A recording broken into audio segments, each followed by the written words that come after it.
পৃথিবীর কোথাও যদি আমি তোমাদেরকে এই জমিনে ক্ষমতা দান করি, শাসন ক্ষমতা দেই, তোমাদেরকে যদি পাওয়ার দেই, সামর্থ্য দেই, সক্ষমতা দিয়ে দেই, তাহলে তোমাদের এক নম্বর কাজ হবে আকামুস সালাহ, নামাজ প্রতিষ্ঠা করা। এক নম্বর কাজ কি? আকামুস সালাহ, নামাজ প্রতিষ্ঠা করা।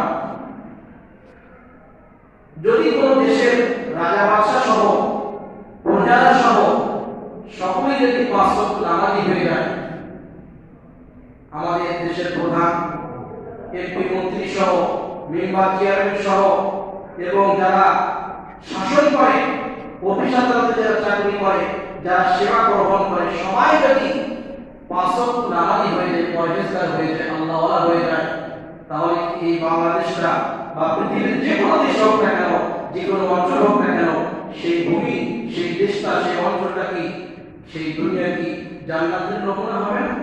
অবশ্যই হবে।